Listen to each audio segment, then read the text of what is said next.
how did you refit? How did you? Okay, so I've talked about the refit creatively, but you've gone backwards a bit because you had to refit spiritually. Yeah. So after having to go down through the disfellowship element of church, and how did you piece it back? How do you find yourself back on the, as they would say, yellow brick road? How did you get back onto the yellow brick road, bro? So I was on my way to Oz.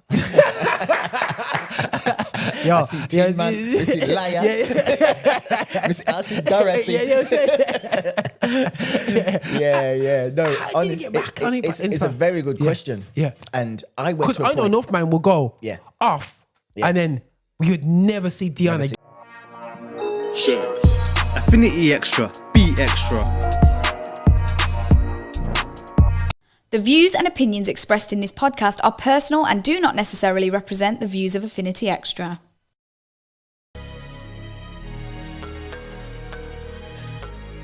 Yeah. People, this is the boy here, Roger Moore from Affinity Xtra. I'm doing an Edge show. And before I get into this, guys, before I chop this up and whatsoever, now, this is the Edge show which I've been summoning up the time and the moment to do the show because it is so overdue. It's unreal. But I thought, you know what? The other month, I sent a voice note and I said, cha, to this person. I said, yo, the time is now. Let's chop it up. And maybe because we've known each other for a very, very long time, and people wouldn't know that we know each other for a very, very long time, and it's one of the ones where you can't walk past his brother on the street, you know, because that'd be, you know, the typical ones where you pretend that you don't know somebody. I just can't do it because from football to music, you know what I'm saying? The life that I mentor and do stuff with today, this brother here was early part of the years is football, your music, your studio, you know what I'm saying? My first opportunity is really to get on, you know, get away from, like nowadays, it was CD and all that kind of, like, outside of just singing in church or rapping lyrics, you open that door for me and my friends, Damien, you know, the rest of us, man. To actually have a physical CD. This is me, I'm on this. You know, I still have all of that now.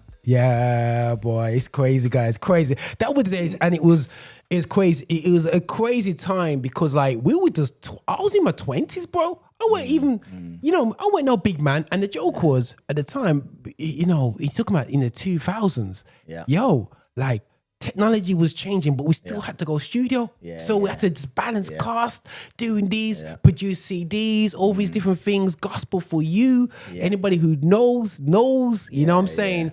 But at the same time, there was a massive changing of the guard happening when it came to church, when it came to gospel music at the time. And I believe it was going into a very desolate time when it came to Birmingham creatively. And people can say, Roger, why are you saying this? Because I was in the desert. Yeah. so I saw it wasn't desert. We're going to break that down and we're going to talk about this journey. I am with a guy, some people would know him as Dion. It's always been Dion Farrell. It's always been. I'm just trying to figure out some nickname, you know. No.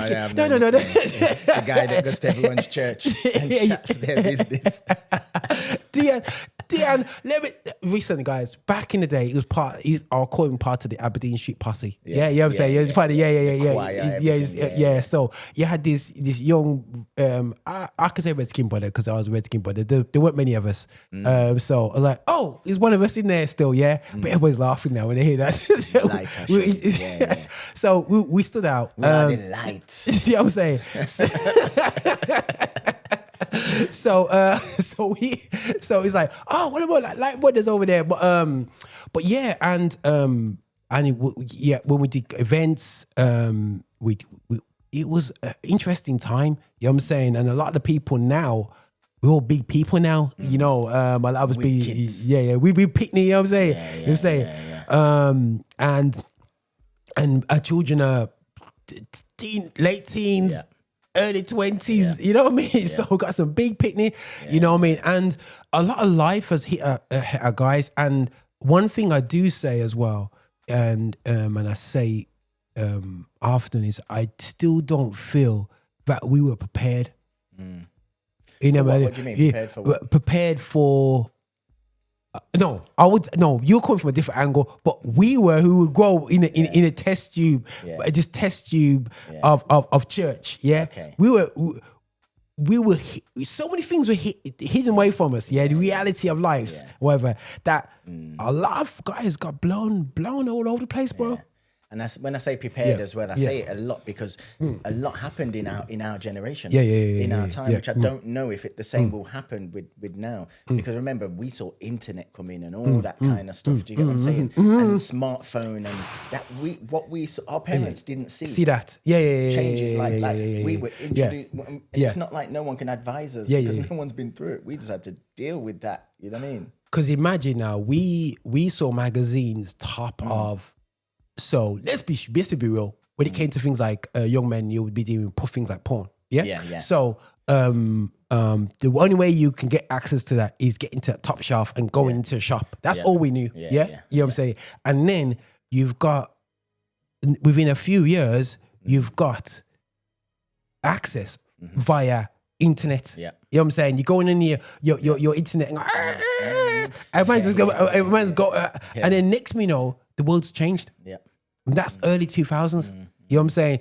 And it's like, boy, we had to learn.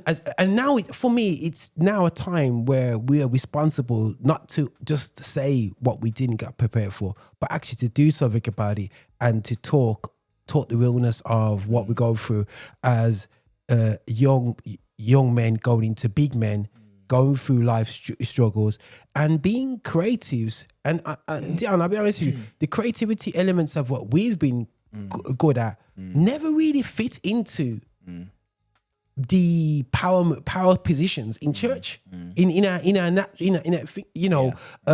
doing hip hop, ragga, dancehall, plays.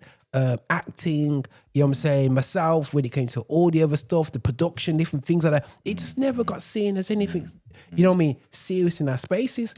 So it's like, how do we do something when the church workers do a great job and you have to beg them to come to the event? You know what I'm saying? And that's the struggle that I had to go through, you know what I'm saying, for the best part of 2 decades. In Birmingham. I suppose you was coming from a promoter angle as well. Yeah. So what you saw then, I'm starting to see now in the sense of, I've never had to sell it. So I've never had to sell a ticket for an event or anything like that. Do you know what I mean? So for me, it's just like the church puts the event on, and, I turn up or whoever turns up. But you was the person that came and you'd put on events and then you'd have, different artists come. So we never, as artists, we never saw what it took to market, advertise, create flyers, design a picture, design a flyer. Do you know what I mean? There's a whole lot now that I see and understand that I didn't understand then. And it's, but I find that, back then it was a bit even easier to promote because I could go to the Aberdeenship posse, yo, Dion, come, and you'll come and you'll bring half the crew. These days, you haven't even got that luxury. Yeah, that's right. And the thing is, it was easier. Any promoter, listen, guys, let me just be real. You big man promoters out there from back in the day, you always talk about you had thousands of people at your shows. But the reality show is it was a lot easier in a time when you're not competing with what we're competing with today. Back in the day, all you could do is go to concerts. So, and the only place you will find the flyers is you go through. You got CLC, where's the own in town, and as long as you put your flyers in there, you know what I'm saying, and drop up behind the back of 4 or 5 churches, you're nice, and hundreds of people come to your show, and you make 2 phone calls, and everybody knows about the show. These days, you got to hit every platform on earth, from Facebook. Instagram, all these TikTok, all the things out there. On top of that, you still got to use your flyers because don't make men for you. You still have to use flyers. Some people are just not on social media. Especially like my audience, the older audience. You've got to find them. And WhatsApp is a social media as well, guys. I know you work at WhatsApp. You know what I'm saying? It's about what works. You know what I'm saying? And that's and people don't realize that's a crucial social media. So you got all this, how much work you have to do just to reach the people today. It's and then on top of just reaching them, You've got to work Convince out them. how to get their attention, because social media is a way where they've just scrolled from something and ready to scroll again. So you've got to get them to stop what they're doing and you've got seconds to do that, even fractions of a second, from the visual, from what it looks, from what they hear, from the sound, from, you know, and you've got to try. And one of the things I'm trying to do now is just trying to get it look as professional and clear and crisp as you can. You know what I mean? And I use humor to try and do that, and my catchphrase and different things like that. But it's definitely not easy. I don't know what it was like. I can't compare it to before. It's definitely not easy. It's not easy. It's not. It is harder now, and the problem is because the our audience is actually, it sounds really harsh. It was easy to capture them because you could go to a district convention and get them all there at the one place and hit the flyers. Yeah. They're not going to church, bro. Like that. I think as well, there's an element of comparison as well there, because now they can see the world. Now they're hearing, you know, even with these shows where they're singing on there, America's Got Talent or whatever. You hear singers. Back in the day, it was like you didn't really see the world. Do you know what I mean? And all the different variations. You've got people that are on these social media sites singing, and some of them you're thinking, wow, I've never heard of you. And because we've got all of that now, you've got to be good at what you do. Wow, you to grab their attention. You're preaching, because the thing is, I always say to people, it's like you are fighting for audiences, and the thing is, it's not like the cost is not the issue, because the charge is like this. It's cheaper to go to go to the events that we are putting on compared to Nando's. Yeah. And I see a lot of people go Nando's a lot. You know what I mean? You know what I'm saying? It's way cheaper. Nando's soon sell slur. Listen, mate. A Sunday special, you know what I mean? You know what I mean? It's That's a where red, the Coke, man, you got church slur. Have communion. Listen, mate. Listen, this man, some reggae sauce, and it's all over, bro. But it's like you're fighting that, and also we now, and there's nothing wrong with doing it. But we also are open up to go to events that are not Christian events. So our people have access to, you know, without condemnation, because before, early on in our early baby years, you couldn't go to no secular even when people had to sneak to them. You know what I'm saying? But now people just say, oh, I'm going to go and see, you know, this show, this, and I'll spend I'm gonna go and watch. I don't want to be too harsh. What's just any rapper? I'm gonna go and watch Chris Brown now. I'm gonna spend 250 quid on the ticket. Go watch Chris Brown. I'm not saying there's nothing wrong. And then when we turn around, we just want £13. You're like, nah. Do you think some of our musicians opened the doors to that because they used to play? A lot of our musicians used to play for some of these artists. I wouldn't say it's their fault, but what I would, not in a fault way. I just mean that because generations get they probably got the first brunt of it and the stick from the church saying you can't do this, you can't play here, but they stuck at it, which kind of made it a bit easier for them coming behind, and then you know what I mean? You know, they did get it. To be honest, bro, a lot of them are hurt from getting beaten up because people got kicked out of yards, everything over it. But I just feel that the access to knowledge has really made us not. It was easy to demonize. Way easier because we never had access to information. Now, because the access to information is very hard to demonize certain aspects. And at the end of the day, the access to also to be able to see the foolishness that our gospel artists are up to. Our gospel artists are operating like we like secular artists, bro.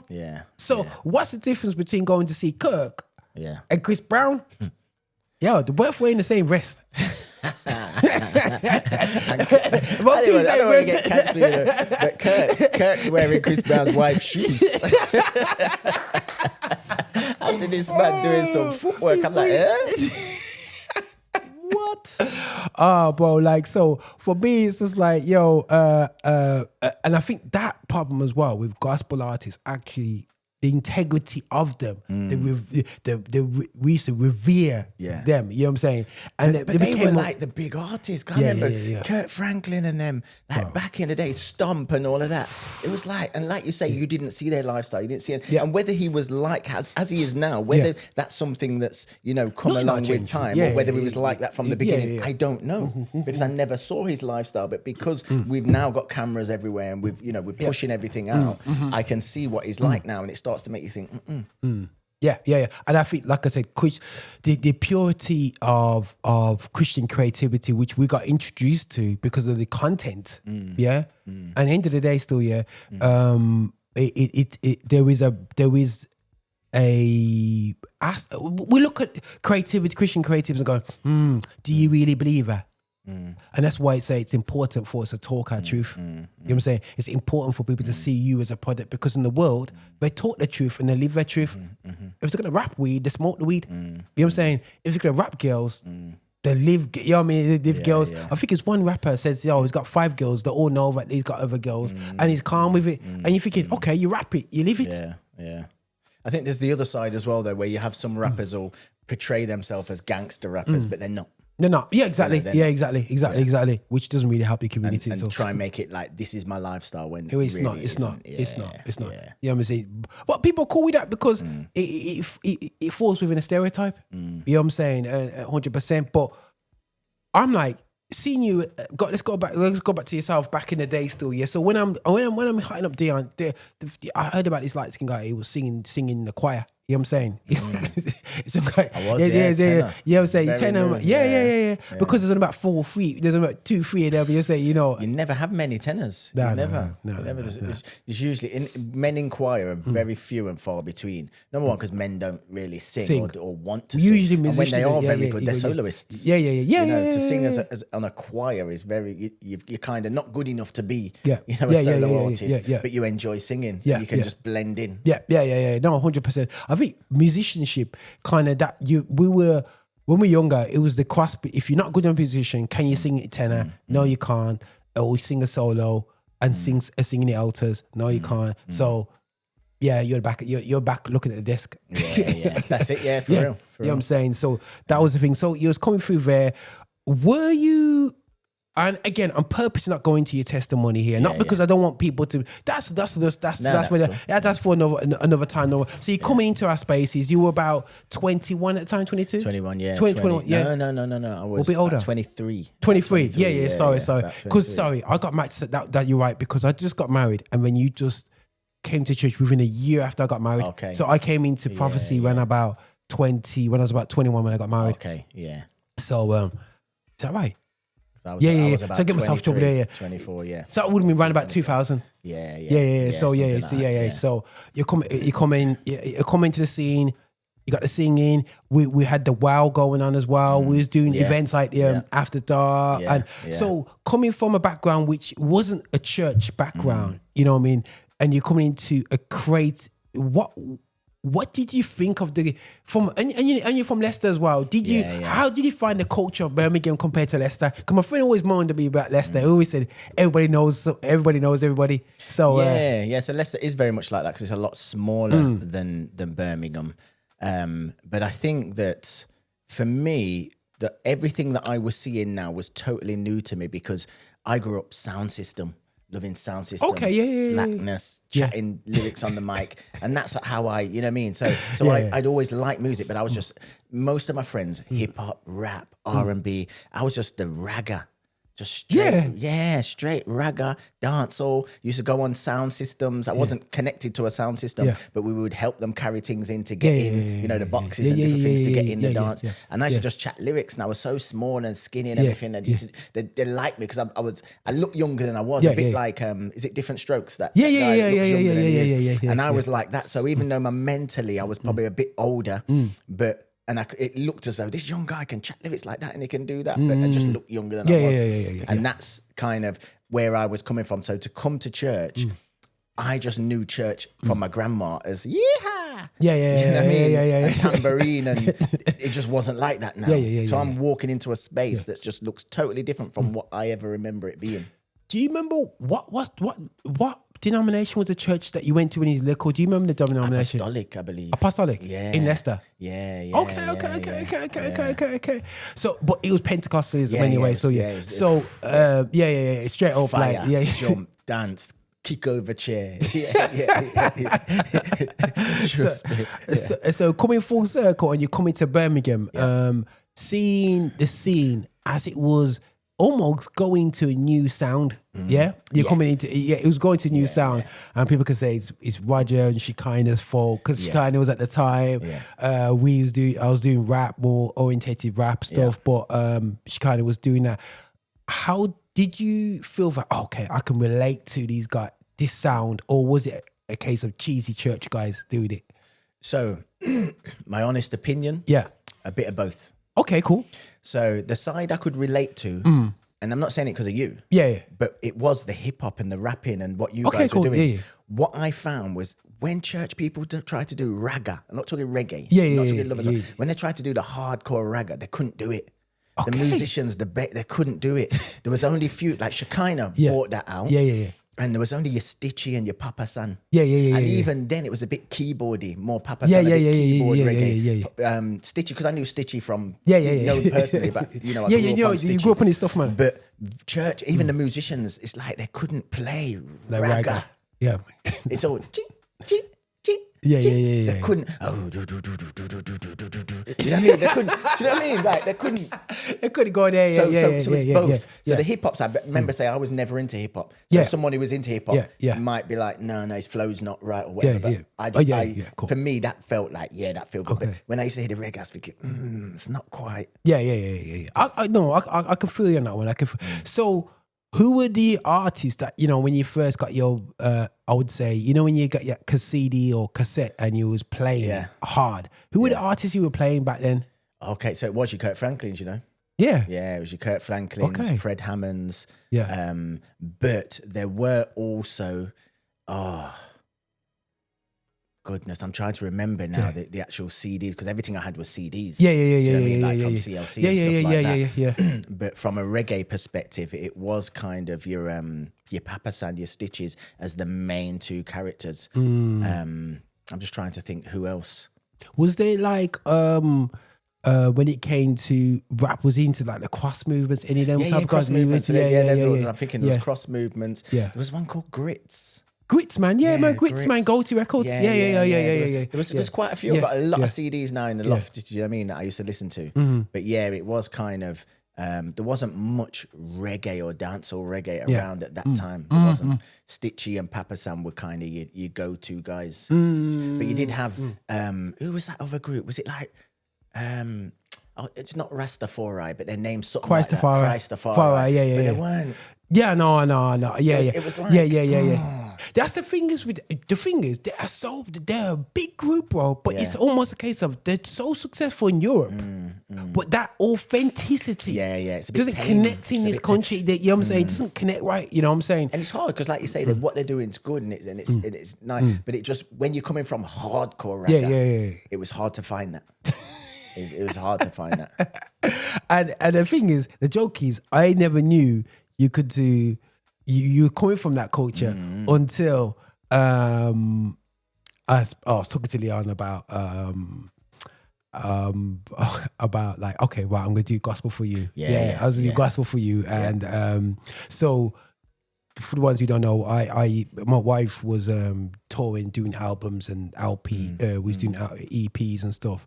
And then my friend grabbed me up and said to me, Benji Black said to me, listen, man, Benji, you know what I'm saying? Yeah, Benji Black, yeah. You know what I'm saying? DJ Ambassador, you know what I'm saying? And he said to me, yo, Raj, like, you need to use his talent and help some of the local artists to come through. It was an opening. You know what I'm saying? And I was like, yeah. And because I was working with my wife about it, and he's like, okay, come. So what he said, there's the guy, artist called Sammy G. Sammy. But he's G. And then we hit out Blessed. He's quite benefactors. It blends. And always business. And then...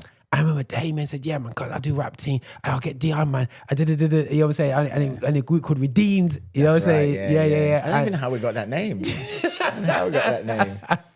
And it's like, as one. You know what I'm saying? You know, and that's Jamila and Donna and them guys. Yeah, man. So like all these different groups, It was a big platform. I don't think you. Well, I can't say I don't think you. Yeah. I don't know if you understand how big that was. Just because it didn't, blow up and go American everywhere. But that was massive. Yeah, bro. Look how many doors. One CD opened 14, 15 Yeah, doors. yeah. Remember Emily K? Yeah. Bro, That's what I'm saying. and we was doing this like a bunch of young people, and I was young guys. Like I was like, listen, man, I was in my mid to late 30s doing this. Yeah, I mean, no, 20s. You know what I'm saying? So I was like 20 odd, young, married guy. You know what I mean? I ain't no millionaire. I ain't coming up with I ain't got no producer friends. And this is where we almost had to start again. You know what I'm saying? And I got a bit of chip off the older guys in the gospel scene because it's almost I'm bringing the rap through, if you know what I'm saying. But I remember when you came in, and then I was like, because I see Dion at football and stuff in it still. And then I was like, okay, Dion's gonna do rap thing. And then when you dropped the ragga thing, I've I was always like, been ragga. you say, Never done rap. You say, and I was like, a football pitch there, bro, people. Pure lyrics, I got a folder of lyrics, like hundreds. I write lyrics. Even when I got saved, I was like, wake up Sunday morning, I go to church, pick up my Bible, then me put on my trousers, put on my shirt, jump in and make it out, but make it out wouldn't work. So my phone, my friend, listen. Honestly, I've always had lyrics, like, it didn't stop. Do you know what I mean? So when we did, so what stopped you from pushing on? And actually, because we do this stuff with Gospel for You at the time, together. Got the Gospel for You, there's Gospel for You 2. Do you know what I mean? There's so many different versions that we did over literally a 5 period, the live version and everything like that still, and different things. Yeah. And there will be a time, guys, when I will release it onto Spotify. I'm going to do that over the next couple months because if some people come back to me and say, just make it accessible so we can look back and smile. So even our children, because even my daughter's heard it because I've still got the CDs. You know what I mean? But I just want to be able to put it out there so people can hear that sound. So I get to respect that, and I'm going to be doing that. And what I would say is, what stopped you from pushing on with that talent? Because you had the Spanners at the time. There were lots of dancehall guys in the UK coming through. You got Spanner, you had even Singing D and all them guys, Shama, and all these guys that were coming through. And you could have pushed yourself more there. What stopped you from pushing on as going into the ragga thing? What stopped you? I don't know, in the sense, because I'd never done it to pursue it. If you never approached me in the way you did and opened that door, I would have probably never done that. Wow. I probably would have never done it. It was it's just like a gift that I would have just probably sat with, I've never really been in studio or done anything like that. You know what I mean? That's the only experience I've got of that. Yeah. It would have just sat in my folder. Is the truth. You know what I mean? Yeah. I just felt like when I've gone to, the dances with Spanner and them guys there, Shekinah, it was just never, I don't know. It was just, whether it was my thought process not being big enough in the sense that I can do this or we can do this, and just thinking you have to be some big artist to be on a track. Do you know what I mean? Because it was just, even just seeing yourself on a album cover or your name. You know what I mean? You watch a film, and if you're one of the small actors, you wait for you see your name come up at the end. You know what I mean? Man. It was like big thing. It's like a massive thing. Like I can't achieve that. Do you get me? Yeah. That's great. That's crazy. It's interesting to hear that still, because I was, like for me, doing it at the time, and I always said to people say, oh, what if they don't really go far? I said, guys, you know what?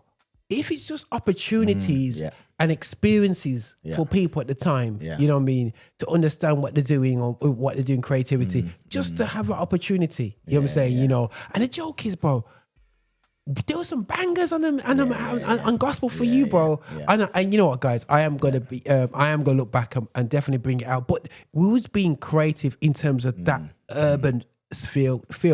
But I do believe we was doing events, and I do believe things just got a lot harder in Birmingham to being creative. Now, obviously, you kind of came off the creative scene in terms of, when I say scene, in terms of publicly, but in terms of almost the refit of Dion Farrell. So there was a refit of Dion for, like, so you talk about Oh, you talk about you talking about just before 2010. There's a refit of Dion. Yeah, you know what I'm saying? A refit going on with Dion, and then ultimately it's like a case of going, okay, what clicked for you to come back out as a creative? Because I'm watching, don't worry, bro. I see exactly what was going on. People might think, Roger, you know, I thought, oh, comedy, oh, plays. I never knew Dion was into the play thing still. And I'm watching, because unfortunately, my network's my network. You know what I mean? So I do see the things. Yeah. So when I seen Dion Farrell Productions, Dion Farrell, I said, of course we know Dion, man. You know what I'm saying? I was like, oh, do you know Dion? Yeah, I know Dion. You know what I'm saying? But it's like, what rebirthed that creative action? Why? So before, I don't know if you remember before, but when I was at Aberdeen Street, before that period you speak about, I put a play on for the very first time. No, I didn't know that part. Okay, cool. Yeah, so I put a play on for the very first time called For Real. And this was when people actually first started to say, for real. You know, when like now, you say something and say, yeah, for real, for real. Yeah. When that first started to be said, I had a play called For Real. Even though you're at the same place as DJ Farrell. Not joke. No, I didn't know. Can you Stefan? Because calling yourself DJ Farrell, innit? Oh no, this was before. This was before. This is before that. This is before I left Aberdeen Street. So you're talking overnight. My daughter's 19, and I left there before my daughter was born. So you're talking over 19 years ago. I did this play, and it was really just about.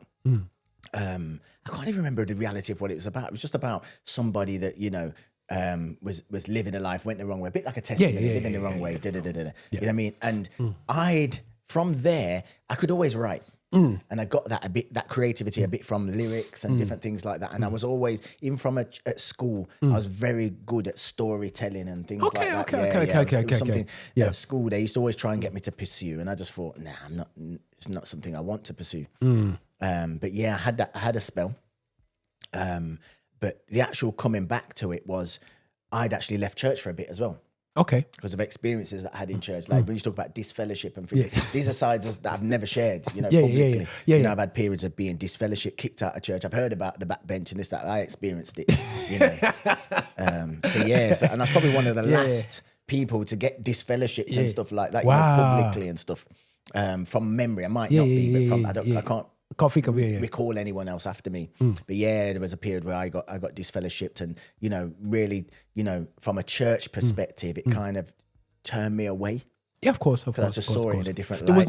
There was no support with, and I think people don't realize when it came to disfellowship, everybody thought, my punishment's good, but they don't realize, okay, is there any support frameworks? Is there any processes? Is this part of down tools, pit stop? There's no pit stop. Just said boom. And I think there's two elements of it. I think there is that side of it, the support element of it. But when you do something, and I have to hold my hands up, I say, you've done something wrong. Yeah. When you do something wrong. If disfellowship was taken to one side and done privately, very different from, you're going to have business meeting, conference, and every member's got to be there, and they have to vote as to whether they, you've got to stand there and give account for yourself. For real? It's read out. This is what this person did. They did this after 2000. And I you've got back in dating. and you've got to stand there and give account as to what you did. Do you get what I'm saying? Yeah. And whether you're sorry and all that, and then the church vote. Now, the mistake that happened for me was I was supposed to be told that I was going to be in this meeting, and nobody told me. It was one minister came to me afterwards and apologized and said, like, I was supposed to tell you and I forgot. So I wasn't even there. So they just feel like Dion ain't even had the audacity not to even turn up. No one called me, and I found out afterwards. You was in business meeting, and they voted to kick you out to disfellowship. I was like, raw. And I called the church afterwards, and it was a bit because I wasn't fully churched. I was probably not as nice as I should have been. Yeah. I was upset. Of course, I didn't have the opportunity, and it's like it was publicly done, and I'd never even heard of it. I never knew it was a thing. Do you know what I mean? I've heard of backbench, but didn't know details. But so that really put me off church, and I've never shared that. I've never shared that with anyone, but that really put me off church. And so coming from outside the church, coming into the church as a sanctuary, because the church is meant to be like, I'll come here for safety. Yeah, it's like a hospital. You're a hospital, yeah? Yeah. And then you get man try kill you in a hospital. You know what I'm saying? And you get kicked out of the hospital. because he didn't go down, because he didn't eat every pudding. You know what I'm saying? You know what I mean? Or you broke one of the rules. You didn't turn off the TV. And but I remember saying to myself, like, if church kick you out, where can you go? wow. If the church kick you out, you know, that's doors are supposed to be open to everyone. Like, where else can you go? Do you get what I'm saying? Like, it was mad for me because I'd never experienced. And you know what was worse, Rog? I had about 3 friends that I was very close with that wasn't Christians, didn't go to church, and they was more accommodating to me and the mistakes I made. Then they was like, "Pull yourself together, man." You know what I mean? Let it pass. It's gonna come. It's gonna go. There's a time when I was proper down. Do you get what I'm saying? And these men, I'm still friends with them to this day. And they were like, and I was thinking, these men ain't even Christian. Do you get what I'm saying? And they was, maybe it's because they weren't Christian though as well, and they'd probably made these mistakes all the time. And it's like, get over it. Okay, right. You see, that's a point that I've made, and I'm not even. Again, I'm fully grown up in church, but I do say to people that the guys, there's a lot of some of the guys that I trust around me are not Christian. Yeah.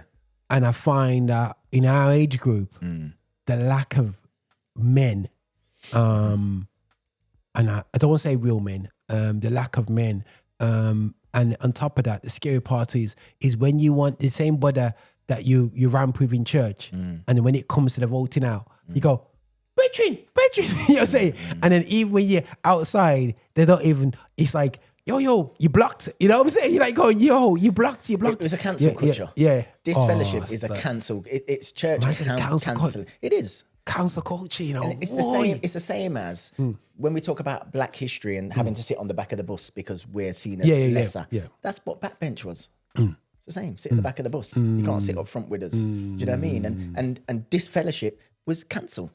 You're cancelled. Do you get what I'm saying? It's in my mind. There's there's nothing you can do to change it. There's whether it's over time. I wasn't gonna keep going and hopefully one day, you know what I mean, if I suck up enough, they're gonna come back. Do you get what I'm saying? How do you come back from that? Come back from that? Yeah. Because when you're talking about the counselling side of it, there's nobody there to say, Dion, you've been disfellowship. However, you can come back. Yeah. There is a route. Whether it just still keep coming or you have to do X, Y, and Z, or you have to show. No one ever tells you. You're just gone. See you later. You voted out. You no longer remember. Boom. So you're gonna still keep going? Nah. No chance. Wow. There's that side of. So how did you refit? How did you? Okay, so I've talked about the refit creatively, but you've gone backwards a bit because you had to refit spiritually. Yeah. So after having to go down through the disfellowship element of church, and how did you piece it back? How do you find yourself back on the, as they would say, yellow brick road? How did you get back onto the yellow brick road, bro? So I was on my way to Oz. Yo, I see Tin Man, I see Liar, I see Dorothy. No, how did you get back on it? It's a very good question. Yeah. And I went to a because I know point. enough man will go off, and then you'd never see Dion again. You know what I'm saying? Because end of the day, still, let me be real. You were at the time on wanted posters. You know what I'm saying? You know what I'm saying? You know what I mean? Let's be real. It's like, yo, ever see this man? Block him. You know what I'm saying? It's almost, you rep us low. You know what I'm saying? You know what I mean? You know what I'm saying? And it's like, okay, to come back to bro, to even try to get the back, bro, you might as well just go and move to Aylesbury. You know what I mean? But to be fair, it was very embarrassing. And I moved out of Birmingham. That's when I went to Wolverhampton at the time. It was that bad that I just couldn't be. As soon as you see someone, it's a reminder. Even though you got the constant reminders anyway. Do you know what I mean? And the reality was, I just stopped going to church and stopped reading my Bible. Still. You know what I mean? Never turn away from God. Never blame God. Okay, never, not once. Good. However, I would go club. And I would drink and I would, do certain things. And I remember this one time I went to this club, I've never shared this either, but I went to this club and I saw someone that I knew from church back in the day. And I love that. This person was saying to me all the struggles and hard time they're going through and And I've got brandy and coke in my hand, That's what I used to drink. Then Disfellowship me to start drink brandy and coke. But I put it down. And when I say I put it down and I prayed for this person on the doormen there and everything. I still remember the club like in Wolverhampton. Prayed for them. I said, he said, you know what? I don't know anything else to do in a time like this, but I can only pray for you. And that was it. And we just did it like on the door, like people walking past. And it was mad because I wasn't a Christian. And I knew God hadn't left me. I knew the calling that was always on my life was always still on my life. Do you know what I mean? Scriptures would come, songs would come to my mind, but I just didn't go to church no more. Yeah. Because my faith in church had totally gone. Yeah, gone. Yeah. Wow. So, was it an event, a christening, a funeral? But it had to be something that, what hooked you back in? I tell you something, anytime I went past churches, I kind of, had Conviction. That, had that thing there. And sometimes it was like, I'd think about it and I never went back to smoking, because I used to smoke and stuff. Yeah. Never went that far back, you know what I mean? But I was far enough, you know what I mean? And it was one day I met my wife, who wasn't my wife at the time. I went to, me and my friend went to a club on Broad Street in Wolverhampton. And there was that singer there, Omar. There's Yeah. Take time, not like that. Oh, you got to find the bass in it. Yeah, I was saying, we did a classic tune. But he was there. Do you know what I mean? Okay. And my friend, we went there. And then my wife, or my wife's friend spoke to my friend, or who's your friend? You know, that kind of conversation. Do you know what I mean? Anyway, me and my wife met and exchanged numbers and stuff like that. She was in church. Okay. I didn't know at the time. Okay. She was in church. I don't know what she was doing in Yeah, there. I didn't say that. You have a hot, I call it. Listen. Yeah. She was in there. And we just kind of hit it off, got on really well. And she invited me to church because her daughter was getting baptized. Okay, crazy, cool. And Roger, when I say I was in there, wow. Conviction. First time I've been in a church since, you know what I mean? I'd heard, sometimes I even listened to songs. Yeah. And there was a song I used to always listening to, saying, if I ever got saved again, I'd sing that song. It was that, take me back, dear Lord. Because I love that song. Yeah. And I always felt like, Yeah. But I remember I was in there, and you know what hit me? It weren't the preaching, it weren't the treatment, it weren't the church atmosphere vibe. It's when I saw them line up, all the candidates, and give their testimony. It hit me, because I'm feeling it. Don't get me there, man. Yeah. Now, honestly, was it like when you walked in? Was it like was there like a weight on your shoulders? I'm walking there. I felt horrible. Just heavy. Hate these people, not physically, but the hatred for the church is there. Because I feel like, what gives you the right? Yeah. I made a mistake. What gives you the right to publicly humiliate me and drag me through the dirt and chat my whole business? As much as what I did was bad.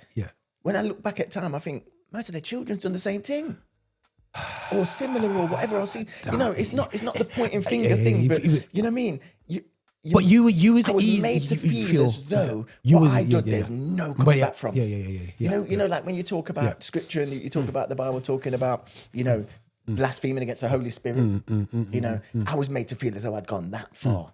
But the thing is, what you hinted there, what I get very frustrated, and we're two men of our generation still, and we saw people, certain people get absolutely murdered out there, But at the same time, we know certain people that were yamming up that life, and not even being, not untouchable, untouchables. They were the untouchables that got away with absolute murder. And then the problem was, because I played football with guys who weren't in church.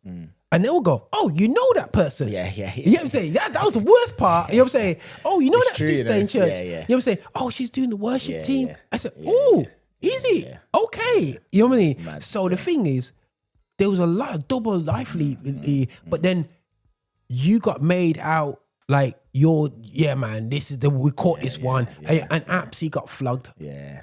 That's a killer. And like I say, for me, you know what I mean? I was like, in my own head, I knew I'd done wrong. Yeah. But I didn't feel like I was the kind of person that was out there trying to do wrong. I knew I made mistake, and you know what I mean? And it's through emotion and feelings, and you know what I mean? It wasn't like I had total disregard for God, and I still felt guilty. I still, do you know what I mean? I still felt bad. Do you know what I'm saying? But yeah, I went to this church, And I've gone in there and I'm straight away, I'm only going to support because it's my woman now. We're not engaged or anything like that. It's my woman and it's her daughter. And her daughter and my son were like the same age. It's a year difference. Yeah, man, I remember your son, man. Yeah. So I'm there now, and they just started sharing the testimonies, and that just hit me, man. It just hit me. I just tears coming down my eye. And one thing with me, with the Spirit, I was talking to a pastor the other day about this, my pastor, saying one thing with me I've noticed throughout my whole life is that when the Spirit moves on me, I'm not a shout, jump, shake. Yeah. I'm not that kind of. I'm not a pray for me, drop down. I'm not. Tears just drop.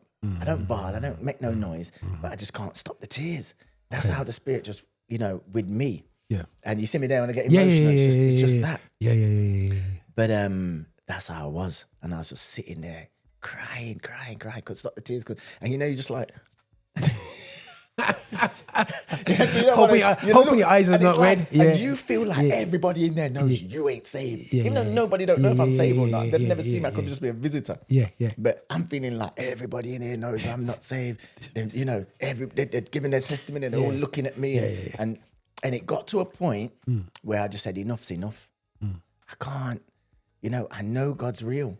Yeah, man. That's the word. That's the part right there. Raj, I've seen so many different things in my own life with God. I'm not blackmailed into Christianity. I'm not following the crowd. I'm saved because I've an experience and experiences I've had and continue to have with God. Whether I've made mistakes or not. I just know, what I mean? I don't want to stand in front of God. I cannot stand in front of God and say, I didn't know.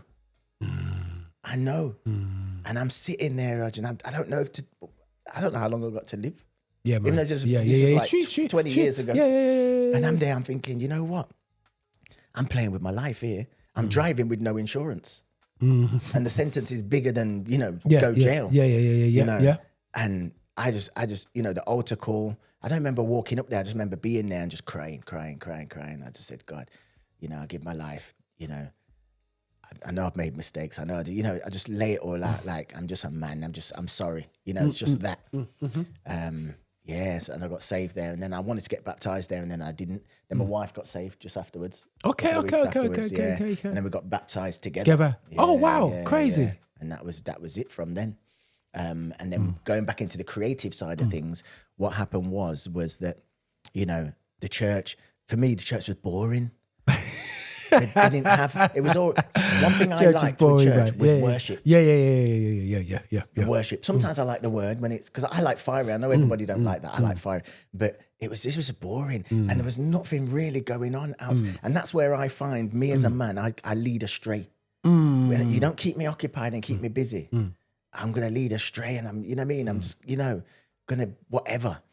So that's when I got into, why don't we put plays on? Why don't we put on a play? Because I'd done it before. And it was like, and they gave me the autonomy and the freedom to do it. And I did. I put on Centurion, which was based on the story. And I've always got Was that the stories. one at Town Hall? No.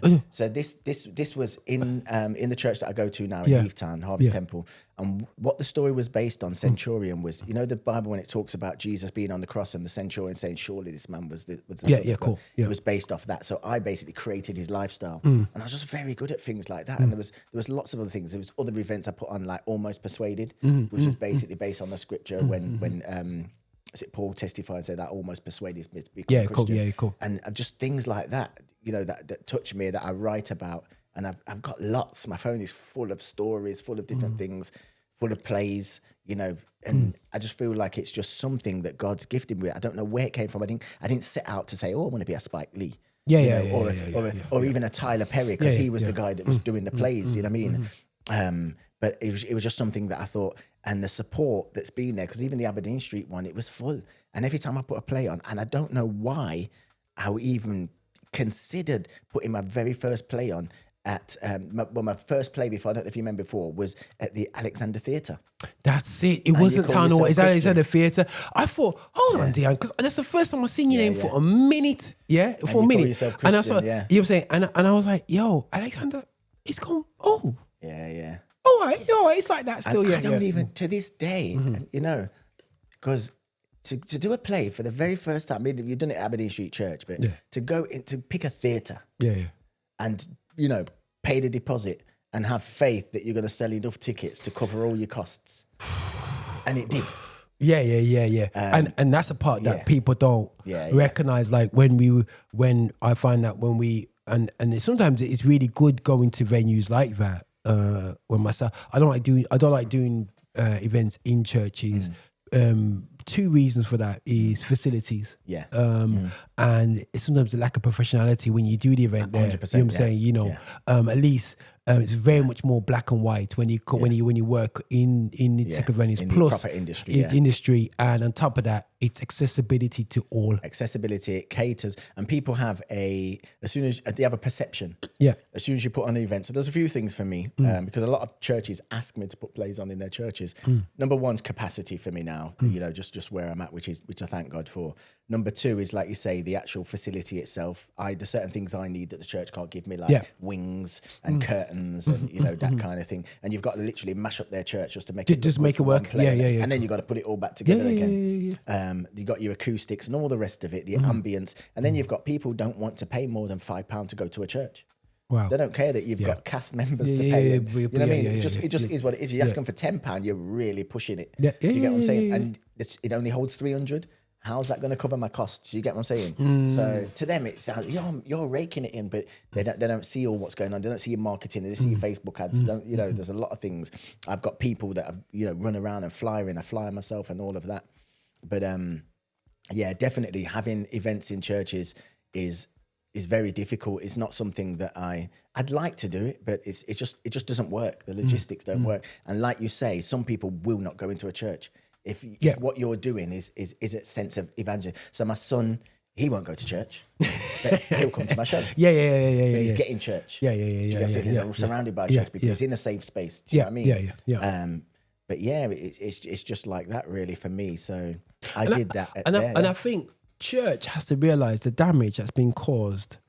You're not the first one, but if I clip that part where you talked about this being disfellowshipped, our loved ones see the process of what you're going through. You know what I'm saying? You know what I mean? And yes, you have failed as a human being. Not human being, as a Christian. As a Christian, you failed as a Christian. Yeah, you failed a Christian. But the thing is, they watch the unchristian behavior to yourself. You know what I'm saying? Through that process. And actually associate that to Christianity and said, I don't want nothing to do with Christianity if that's how they treat somebody who is who is falling, when I can see ever falling people all the time and fallen people all the time. And that has happened. So we have a problem where we haven't really sat down as a body. When I say we, because we're part of the church. You know what I'm saying? We have a very, like the generation, the Carib, the ones who came over here, they have a very attitude of, I'm not going to say sorry. But they don't realize any of them emotion. We're not going to say, we're wrong. You know what I'm saying? You know what I'm saying? They'll just change things and just pretend like keep it moving. But the thing is, we told you couldn't wear your wedding ring, but you can now. You can now, and it's we said you couldn't relax your hair, but you can now. And it's like, people got beaten up because they wouldn't wear the wedding ring. Women got beaten up by their husbands. Who's gonna say sorry? Who is saying sorry? So people have seen the stress that like you say yourself, and don't want to go into our spaces to watch creativity, but they'll support you, they'll support me, but not in that space. You know what I'm saying? And it's a shame. You know what I'm saying? But it's cool seeing you use the Bethel space though. You know what I'm saying? You know what I'm saying? And I'm going, okay, cool. I see it, man. I see it. But it's a shame. But it's something that maybe a highlight where we as a body have to address, because that could create a lot of healing in our community. And the thing as well is that, because obviously I had the plays at the Alex at different places, but what I find now, and one of the things that I've been dealing with just for this show that I've got coming up, is that having it at Bethel and not associating myself with any denomination opens the door to every denomination. Yes. The minute I start saying New Testament, Church of God, or Church of God of Prophecy, or Baptist, like I have the Baptist people that go, Dion, we support your thing. And what I found is, this Seventh Days have come to me. People from Seventh Day have come to me and said, Dion, we can't come to your show because you have it on Saturday. And you know what I mean? So that's why this show's now on a Sunday this time round. Because a lot of them have come to me and said, we want to come and we want to support, but we can't. Because of the day you have it on. Okay, cool, crazy. Things like that I'm learning at the same time because, you know, God's not a denominational God. No. Do you get what I'm saying? And the door's open for everyone. That's you cool, know, that's cool. so those are just things I'm learning along this way. And you can talk about the acting element, but you can talk about the comedic as well. You know what I'm saying? So I was like this, when you did that, when you twisted it up and went comedy now still, you know what I'm saying? What kind of led to that? I think I've always had that element of comedy. I know I have. And I've always told jokes, you know. You probably wouldn't have seen that side of me. Yeah. Damien will have seen that. Yeah. And I mean, I have to run my jokes past my wife. Yeah. Because sometimes they're just not funny. Yeah. And sometimes they're not Christian. Yeah. they're not totally out there. But you know, I have some jokes that she's like, no. But do you think that the dancehall period that you was coming from, that there was a very jokey element? They had almost taken the Mickey, because like Lieutenant Stitch here, and one of the guys, Rico, showed me some of his early stuff, his early music, and he's taking the mic about how people get changed, get ready, and whatever. So that jokiness was in the lyrics, even on the mic, on the mic. So back in the days when I grew up, it weren't really dub plate like it is now. Back then, the sound man them pick up the mic and clash to each other. And when you make the audience laugh, you're winning. You're winning. You're winning. That means, oh yeah, his bars are nice. Or when I start talk about you and make them laugh and say, oh my man, then they start laughing and then you're getting booed. And then you do it back to me and then and clash, you know. Part of it is from that as well. And you end up being quick. Because you come say something, I ain't got time to come back. I've got to come back now. You know what I mean? So what starts to happen now is from the moment I see you and I know you're on the other side. I'm analyzing. I'm looking at your shoes, your shirt, your trousers, your this, your that. And even if I can't find nothing, I'll say I found something. I'll say, oh, see you last week and you're real. You know what I mean? And that's where the comedy. And I've always loved Def Comedy Jam. You know, a lot of the comedians I like, they're not even Christians because there's not really many Christian comedians. But I've always liked comedy. I've always liked Def Comedy Jam. Dave Chappelle, but even Bernie Mac. These guys cuss a lot. But I just like comedy. But I remember the iconic one, which is just pure cussing. You remember that one that everybody back at our age group watched on tape, where Eddie Murphy was on. I can't remember. Oh man, it was one of the iconic ones. With the red leather. Yeah. I can't remember his name now, everybody had that on VHS mode, copy. A copy, and everybody was watching it. And it's so. Do you feel that the comedy element? Are we Christians like gloomy people? Do you feel like you wanted to bring some smiles to our faces? I wouldn't say so, but there are some. It's both. Again, it's one of them answers where it's yes and a no. So one of the things that I've had to kind of struggle with is this scripture about idle jesting. Because what I do can be easily deemed as, because I'm talking about, I went to a church, it wasn't my church, but I was visiting a church. And it can easily be done as idle jesting. Because what's your motive? Do you get what I'm saying? Wow. Okay. Some people will not, doesn't matter what you say, don't matter if you let them in for free, you know. And I've had some feedback, like very, very few, but I've had feedbacks, like emails, you know, just because you open the door late. Like it's of the devil, and I'm deadly serious. Like, woo, like, yo, yeah. If you say you're opening, you're starting at this time, you have to start, but they won't have any idea of, you know, any complications you've had while you haven't started on time. Do you know what I mean? And I've got to a place now where my shows do start on time, and, you know, and it runs to how it needs to run, and different things like that. But you learn every time. But yeah, sometimes it's horrible to say. Sometimes the church audience, or some of the church audience, because not all of them. Majority are great, but there are some that are, you know, really hard to please. Let's put it that way. Not all. Really hard. You don't know what you do for them. And they know it all, and it's like, wow, they know everything, but they don't do anything. You know what I'm saying? I remember people would see me do stuff, and And like you said, it's a learning curve when you go through your journey. And, you know, when I talk to people, when it comes to creativity, it's always a case of going, yeah, I get why you get it, but I wouldn't do it like that. But I get why on your journey you'll do it like that because you're just learning on your, when I did my early shows. Every show you know what I'm saying? You're learning all the time and you're evolving. Yeah. And I think that for me, when you bro, it's like I have to say, when I seen the Dion Farrell productions, like Dion, like doing play, like I was like, but it's like you opened up a whole creative unit when it came to plays and comedies and opening up.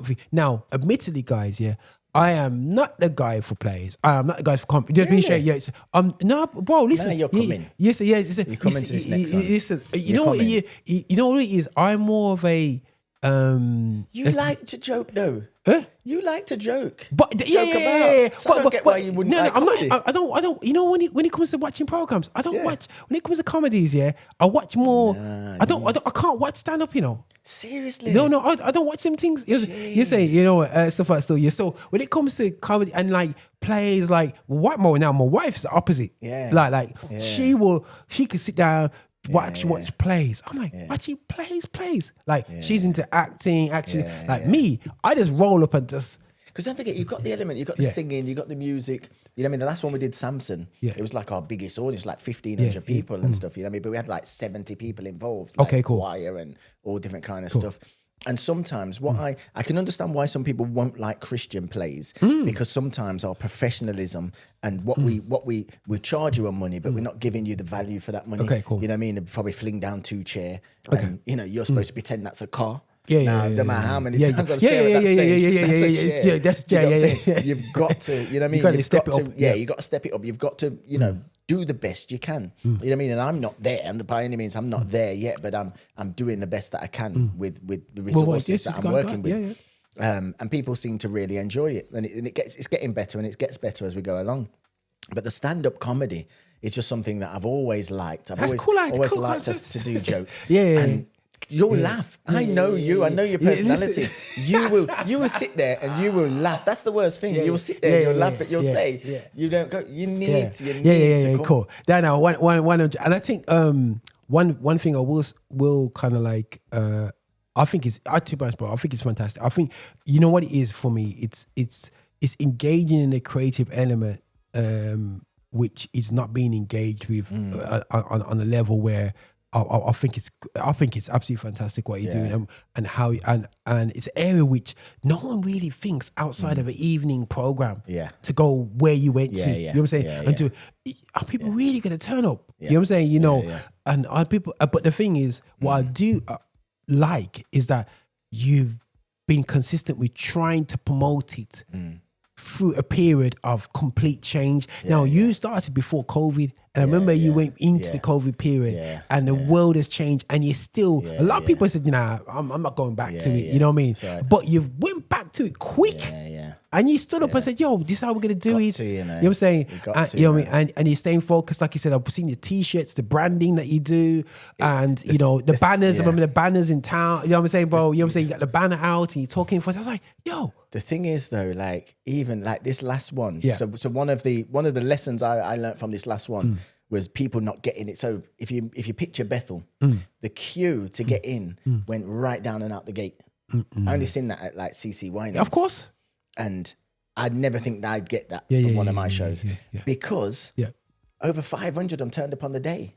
They didn't buy their tickets in advance. So I don't know to put that many extra people on the door. Listen, you know people, if you go into an event, can we stop doing this, bro? Because for a promoter, it's difficult.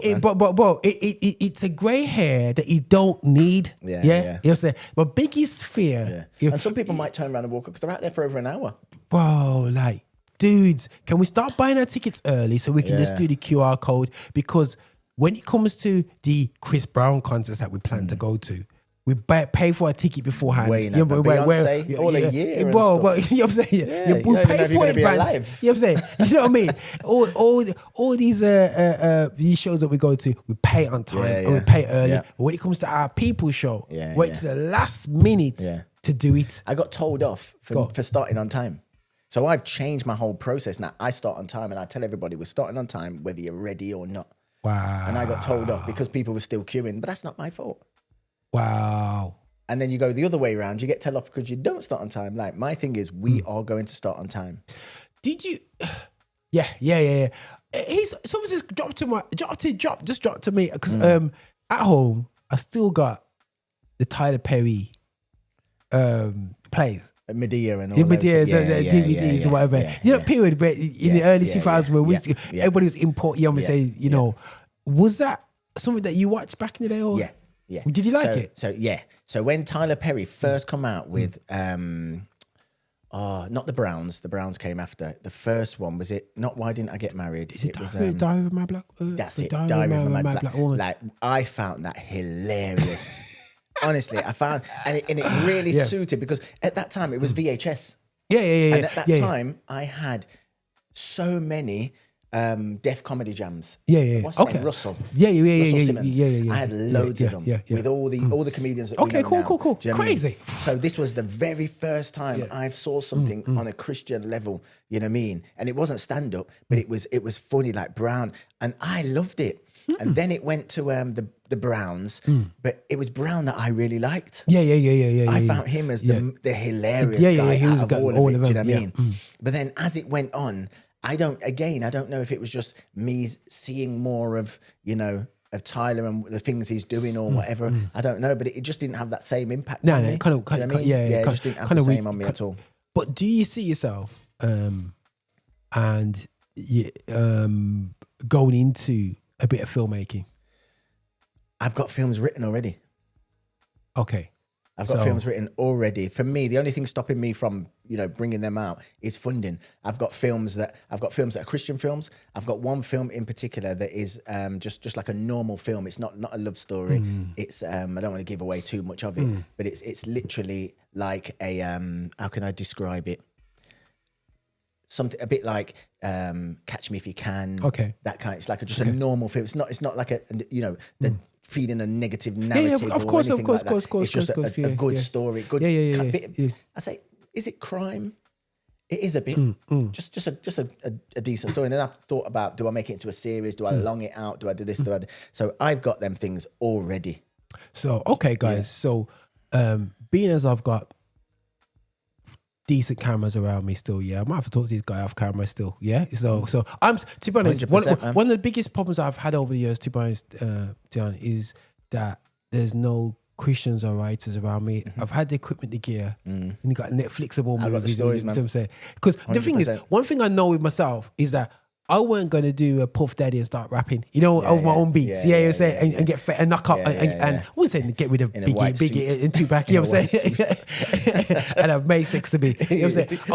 I weren't going to do that. So for me, it's always a case of come out with all your hair slicked back with Dax. Listen, bro, slick Dax, man. Stick it back here, man. You know what I'm saying? Straight man. Fly, stick to your head. Listen, Dax, you know how far you got Blue Magic, and I've still got Dax, it's like half full, but I don't use it. Bro, listen, I've changed it still, but I've still got that. Listen, man, it's one. about shea moisturizing. That's how you keep it going, brother. But listen, but no, one of the biggest problems for myself over the years, developing myself in the filmmaking aspect was, as I said to you, as filmmakers, you just want to really focus on the art form, and something that I've struggled with when it comes to getting into filmmaking is the stories, because the stories generally go against a lot of stories. They want to feed into the typical stereotype of black people, and I don't do music videos because of that.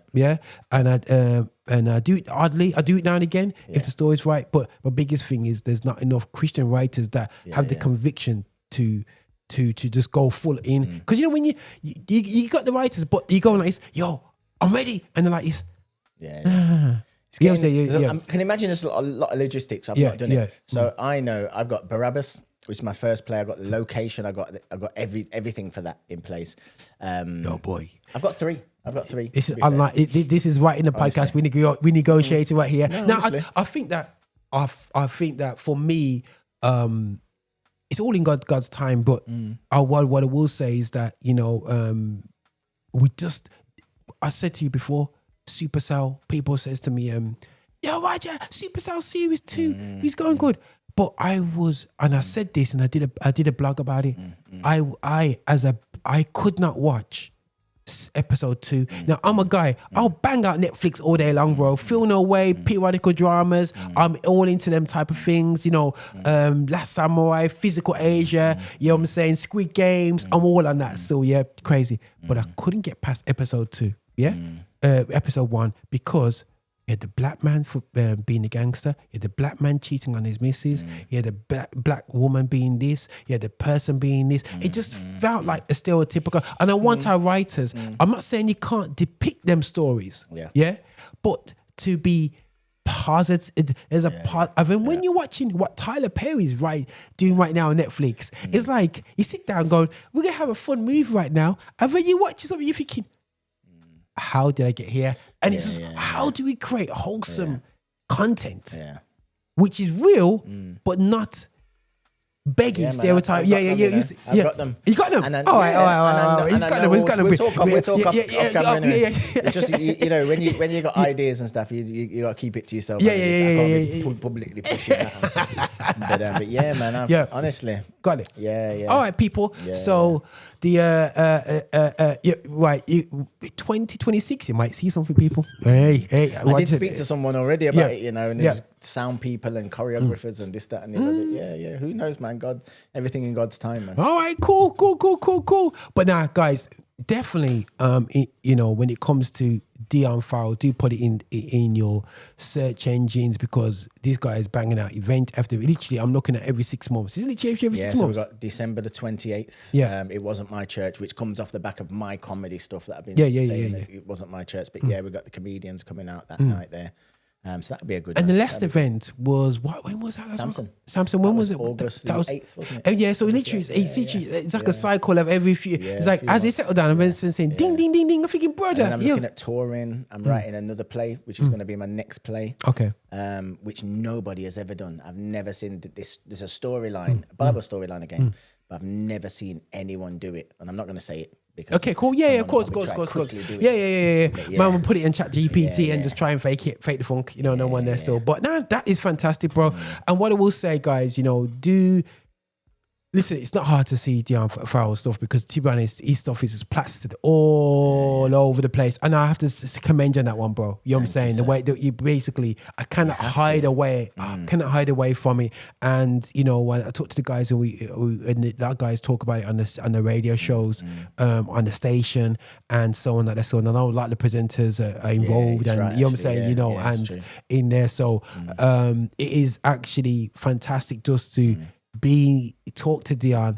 It's been a minute, guys. It's been a minute. And it's like going back in the day, from the early 2000s, and we in the and now we're at the stage now where, bro, we're at the age now, the wisdom of our life, our experiences now. We still got the strength to deliver. You know what I'm saying? And you've got to open doors. You are still opening doors.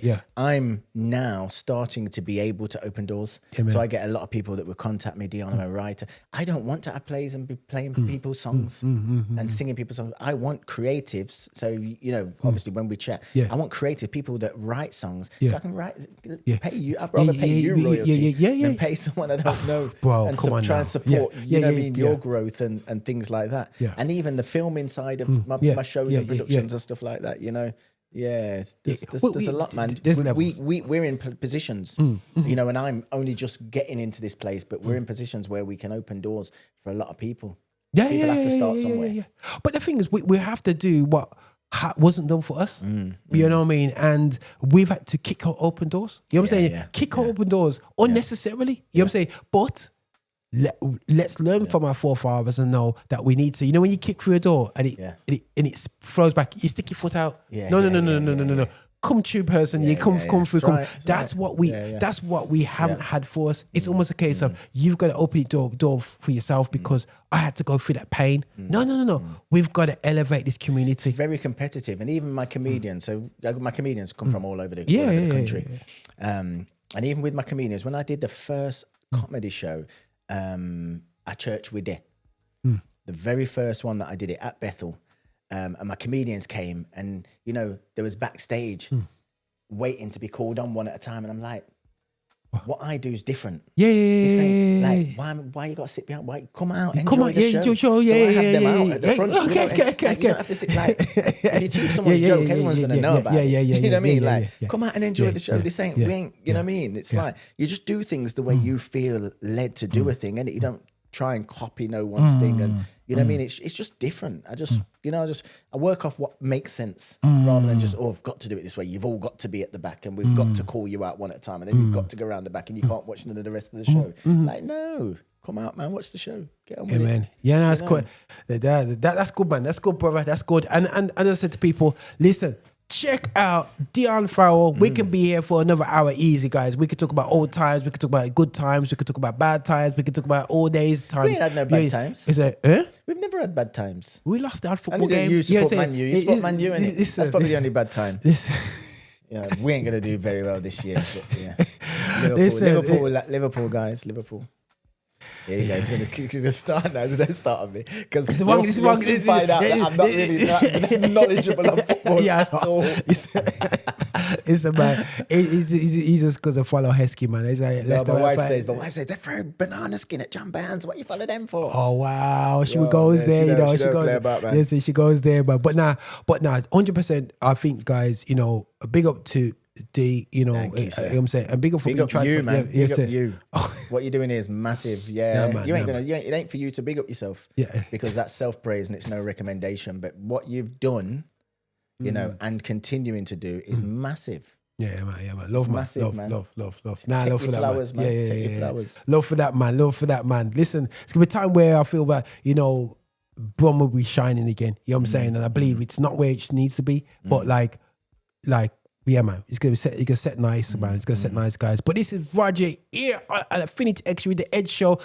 You know me already, guys. I'm not a professional interviewer. I'm just a dude that just have a telephone conversation with people. We talk about the things, and we appreciate Dion's transparency, and it really shows that we're just people that have our journeys, and I think we need to listen to each other to understand that life is a journey, and I believe salvation is something you are saved once you die in Christ. It's a journey up to that point. You know what I'm saying? Yeah. You know what I mean? And I think we need to understand the concept of we're not no Super Saiyan until we get into heaven. You know what I'm saying? You know, into paradise. You know what I mean? And I think that concept when my brethren told me before, you know, he's not with us now because, you know, he died, and he said to me, like, listen, Raj, like, yo, bro, like, we looked at salvation and understanding of, yo, let's not get proud and stick up our chest because we're in the body of Christ and everybody else is outside. You know what I'm saying? Because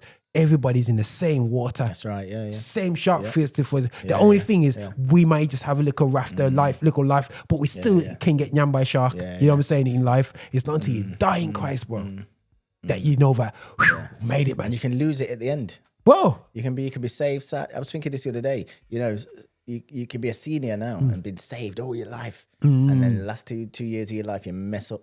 Yeah, man. You're out. Yeah, it's not once save, always save. Yeah, bro. And that's why, you know what? This is why I don't get gassed over the fact that you've been like me. 50 years in church, like almost 50 years in church, all my life, but I can't get gassed on that. Can't get gassed on it, man. Just say, you know what, God's grace. You know what I mean? You know what I mean? That I was able to be in that space. My parents were in that space, and I don't have scars of a life that's outside. You see what I'm saying? So, like, for me, yeah, bro, it's scary. It's crazy world, man. But listen, guys, this is Roger here alongside Dion Farrell Productions. You know what I'm saying? Going from back in the day when life was like a football pitch. All I want to do is tackle. Flesh and blood. Spiritual battle. Now I go fling stone. Now I go smash buckle. Bloop, bloop, bloop, bloop. I love, brother. Hey, this is your bishop from Rock Solid. Thank you so much for watching us on YouTube. Thank you so much for clicking and subscribing, and also sending these videos to other people as well. We are so hungry to get your support. So remember, check us out on our website, And also check us out on Insta and wherever you want to find us on Spotify. You can play us all day as well. And just make sure that you are supporting this channel, that we are developing our agenda towards music of Black origin, and that is gospel music, music with a message. So please, please, please, please walk with us on this journey. Bye now.